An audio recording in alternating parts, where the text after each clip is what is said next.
Sunday afternoon, everybody. Got some coffee here. It's about 1:30 in the afternoon here. It's pretty early. On LinkedIn, I noticed a lot of people, they talk about how tough it is to get in cybersecurity, how tough it is to get in IT, how it's tough for the resumes, and you have all these people offering all this advice on how to do this, how to do that, how to do this. They give you templates on how to do your resume, make changes, what to do this, recommend that, recommend this, and everything like that. And you see a lot of people where they're taking these exams. Myself, I'm studying for an exam. And you see people passing these exams for CompTIA exams or CCNA exams where they're showing all this. They're doing labs and everything like that. And they're doing all this stuff online. And you also see all these layoffs coming on across the board. Layoffs here, layoffs there. And you see all these breaches happening and all this other stuff going on with cybersecurity and IT and just in general with employment. And they all talk about how tough it is to get into here, how tough it is to here. And everybody's got a recommendation on how to do this, how to do that. Here's what you're doing wrong here, here's what you're doing wrong there, and everything like that. But one thing people don't think about is, instead of, everybody wants to be an employee for getting into cybersecurity, be an employee to get into IT and work for somebody else. A lot of them want to work for the big companies. They call them the FANG. Facebook and Amazon and Google and stuff like that. They want to work for these big organizations, and they want to work, and some of them get with, for Amazon and stuff like that, you get your AWS certifications and everything like that. Something I'd like to work on for next year. I have a course for that. But everybody wants to get jobs in these things. And my thing is, why not just start something on yourself? Start something small. Now, a lot of people want to get into where you're working in these big organizations. You're either working in data centers, or you're working for SOC or NOC, or you're working for these even smaller organizations where you're working in offices or at cubicles, or you're doing help desk and stuff like that to get into cybersecurity so you can advance your career. But what a lot of people don't talk about, what a lot of people don't post or anything like that, or not even think about, are something where you can just start your own company. It don't have to be a big thing or anything like that. The biggest thing with starting out with something like this, especially with IT and cybersecurity, is there's a lot of problems with it. They say there's a big shortage with it, and there's not enough skilled people, or the pay isn't right, or this isn't right, or that isn't right, or everybody wants to work remote, or this, that, and the other thing. But the bigger thing is, if you have all these skills and all these qualifications, why not just do something on your own? The thing with finding entrepreneurship and startups and doing things on your own is this: you have to find a solution to a problem. There's a lot of problems out there, and if you find a solution for that, there's probably somebody that's going to pay for it. You start out small. You don't have to jump the gun and say, well, I need $300 an hour to do this kind of thing, where you're going to kill it. You have to build a brand. You have to build a name. You have to build a reputation and do that. If you look at some of these big companies on how they started out, you go on YouTube and you can find these discoveries, and how even small companies have been bought out by the bigger companies. They say a lot of times on Shark Tank, they used to say a lot of things like, these small startups and everything, once they start getting built up and they start building a reputation, they build a name, what happens is the bigger company comes along and they buy them out. Sometimes they'll buy you out for $50 to $100 million or something like that, or it may even be $10 million, and that might be great. That's easy money. And most people are just like, okay, well, I'll just sell it. I don't care what you do with the company. I got my $10 million. Some don't do that way. But again, going back to starting your own business, when you look at Malwarebytes, how he started that company way back is he was messing around on, I believe, his parents' computer, and there was viruses on there. He was doing gaming or something like that, and viruses got on there, and so he was interested in trying to remove the virus and how they got on there and how to remove them and stuff like that. And he got into that, and that's how he started that kind of thing. And he started doing that. You look at AWS and Amazon and how Jeff Bezos started out. And you look at all these tech companies, and you look at all the, not even tech companies, you look at sometimes on, I think it's on History Channel or Discovery Channel, sometimes they run these marathons for how companies are made. I've seen a couple on there for how McDonald's created and how Burger King created each other and how Coca-Cola was created and how these companies created way back then, long before technology and all this other kind of stuff that we have today, and going through that kind of thing. But the other thing too is,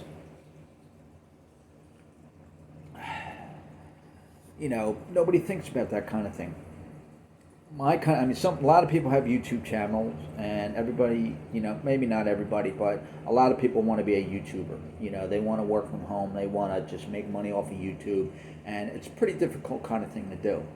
If you stick to your plan, the big thing is you have to have 4,000 reliable views, and you have to have 1,000 subscribers. And I believe the views have to be within 12 months. I don't think they count over or something like that, and there's a whole algorithm thing of what YouTube looks at and how they determine how the views are accountable and stuff like that. But that's a great way to do it. There are some people on there that are making money. Some people are starting out. They've been on there for a few years, 5-6 years. They've got millions of views over those 6 or 7 years, and some of them are making $5,000-$10,000 a month. But they've got to be consistent with these views, because that could all go away one time, and they look at that.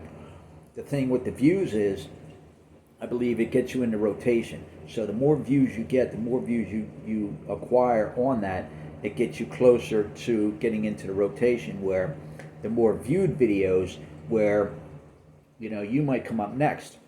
If you're watching a video, and if you look off to the right and you see the list of videos that are showing on there what's coming up next, you might be the next video that comes into rotation. That's kind of what you want, because whether people watching or not or anything like that, maybe sometimes it just, sometimes if you don't hit cancel and it automatically plays, that might catch somebody's eye or bring traffic to your YouTube channel and stuff like that. But nobody thinks about starting their own business or anything like that. They all want to do it on YouTube, and you see a lot of the videos that are on YouTube and how people are getting millions of views with kitty cat videos and stuff like that. And I don't know how that works. I don't know if YouTube looks at that and says, hey, great job, we're going to pay you $5,000 a month for an 8-second kitty cat video or something like that. I don't know how that works or anything like that. I'm not interested in that. But going back to the beginning of the video that I started, something that I picked up on Shark Tank a long time ago, I think Mark Cuban said it, was you have to find a solution to a problem. And as I mentioned, there's a lot of them that are out there and everything like that people don't think about. They don't think small. They want to go big. They want to, work for Twitter. They want to work for the big companies and do the networking and all that kind of stuff. And they just want to jump in. I got my certification. Hire me now, and stuff like that. And they just want to jump in. And people tell you, go ahead and apply. Go ahead and apply. Okay, well, who's to stop you? Go ahead and apply. That can work. But the thing is, if you start small and you build from there, like I was talking to somebody last night, a guy who's into tech, and he sells software. I don't know what kind of software or anything like that, but me and him talk about tech and stuff like that when I see him, and he knows, pretty good about, we can follow each other's conversation and everything like that. And it hit me. I got an idea. It was something I was working on before, on starting this channel and starting my LinkedIn channel under the same name. But last night a new way kind of hit me and stuff like that, and I got to thinking, and it kind of qualifies for that solution problem thing. Now, I had the premise in place in my mind in the beginning, about a year ago when I started this channel, and the views are starting to get there pretty good. I'm getting up to almost 3,000 views. So, but it takes time. It's only been up and running for about a year now, so it's getting there. But the thing too is, you have to work on it constantly. But an idea hit me last night on how I can create solutions for a big problem that's overlooked, and the problem is being not handled the proper way. Right away they think, well, it'll cost $20 billion to end this problem, or it's going to take this to end it, this to end it, this to end it. And it's not going to take that.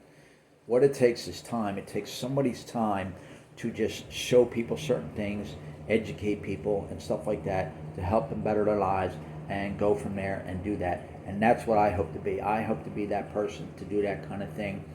And I've come across the way to do that last night. And I'm going to look into it more. I think it's a great effort on my part, and I think it's going to be a great learning experience. And I also think it's going to market me very well as far as tech-wise in the industry, because the thing, for my understanding, is they don't look so much at, they mention resumes and stuff like that, but it's my understanding when it comes to tech and cybersecurity that resumes really aren't that important. What's important is what you can do. A lot of people do for like CCNA and Network Plus labs, and even maybe even some Security Plus and everything like that, even A Plus.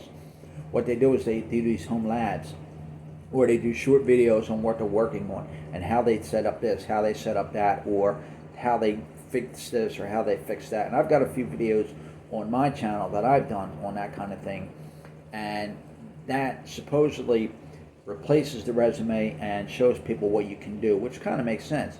The other thing too is what I want to do is I'm going to look into it. It'll be a little bit of money on my part, but not too much. Once I get up and going and stuff like that, I can make a little bit of profit on my end. Basically, if I can cover the cost of what I put into what I want to do, and I can make a little money off of that. But the biggest thing is it's going to market me a whole lot better, showing what skills I can do. It's going to hopefully boost my YouTube channel with viewership and subscriptions. And another thing too is it's going to give back to people, and it's going to also educate people and stuff like that, which is the whole idea.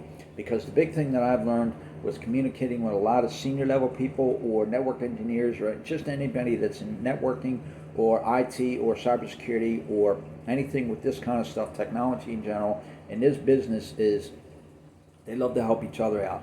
They love to encourage people, they answer questions, they try to help people out and everything like that. I've been on the receiving end many times of people helping me out with knowledge and where to go to and stuff like that, and helping me with devices and stuff like that. So it's a great community to be a part of, and it's nice knowing that if you have a problem or something like that, but that people that I want to hear or anything like that, they're kind of cast aside. They're overlooked, or they're failing because it's their fault. And the system just fails them. People just walk past them. They don't want to bother with them or anything like that. Or it's just like, well, you need to go to school, or you need to do this, or you need to do that. And a lot of people, it's like, well, how do you know they didn't try? How do you know they didn't do this? Not everything is going to school. Not everything has to be paid for to go to school, pay thousands of dollars, especially when it comes to IT and cybersecurity. There's a lot of stuff that you can do for free. There's a lot of people out there to educate people for free. They take their time and they make their effort, and they make these videos, they make these courses, and they put them on there, or they put them for cheap on places like Udemy, and they make them affordable. And these people that I want to help, maybe they don't know about that. And there's a lot of people, you hear the hard luck stories, especially with these celebrities and stuff like that. If you look them up on YouTube, some of these hard luck stories, when you look at your famous celebrities now living in $1 million mansions and private jets, they didn't start out that way. I mean, you look at some of the celebrities, they do video, they have stories on YouTube. If you look them up, look at some of your favorite celebrities. Maybe not your favorite celebrity or anything like that, but majority of them are like that. Where they started out and stuff like that, how they started and everything like that. For me, I look at rock bands and stuff like that, my favorite rock bands, and what they started out at and stuff like that, where they were playing shows for free, or they had their equipment stolen, or they got canceled shows, or bars wouldn't let them play, or this place wouldn't let them play, or anything like that. Some of them would play beaches and stuff like that, and play. I've done that when I was a teenager and stuff like that. I would just play places. We'd set up. Graduation year from high school and stuff like that, I was in a band. And what we did was we built a little platform in the football field, was at the elementary school. And we just started playing, and people started showing up and everything like that. We just did it for fun. We didn't care, because we were wild teenagers. It gave us a reason to play. But this is what you got to kind of do, in the IT and cybersecurity thing, is you've got to be creative and stuff like that. You've got to take a shot. You've got to make things happen for you. You could take all the advice in the world, and this person will tell you this person will tell you this one will tell you this one will tell you, well, why don't you change this on your resume? Why don't you change this one on your resume? Why don't you change this one on your resume? And another one's going to tell you, well, you could have left that, and you didn't really have to change that. And then it gets to a point where it's like, now your resume is totally messed up. Now you don't know what to do. So there's a lot of that and everything like that. But it's just another perspective of something to look into when people are trying to get into a better position or anything like that, or advance their career, or just make more money, or do something better, or if they're just doing the same thing every single day and they're just tired of it. Maybe look into entrepreneurship. Maybe look into something small in your community or your neighborhood or anything like that, and think about what problems do we have here? Can I make this happen? Can I come up with a way to fix the problems in here and everything like that? Sure, you'll probably get a lot of flack. You'll probably get a lot of people trying to stop you, because the problems that I want to solve and the people that I want to help, the reason these problems and these things continue for them and everything like that, and it still exists, is because it's a business. It's profitable to nonprofits. If somebody comes along and starts helping these people and everything like that for free, starts educating them, and starts doing things for them and gets them on the right track to do that, that takes profit out of their pockets for these nonprofits. And if you look at some of these nonprofits, some of them are making $300,000. CEOs are making $300,000 a year for a nonprofit. Nonprofit, $300,000 a year salary. Think about that. This video got a little longer than I wanted to, but hopefully you watched the whole thing and give it some thought. Subscribe to my channel, share my videos, put the word out and everything like that. Help me get to 4,000 views, and help me get to 1,000 subscribers, and help me build this little thing. And later on in videos, I will be more transparent on who I want to help, how my business is going, on my market plan and my idea. Right now, it's just a thought. I want to take it to an idea, and I want to build on it from there. And hopefully I have support from YouTube subscribers, YouTube viewers, and go from there. Have a great day. If you're watching football, enjoy your football day.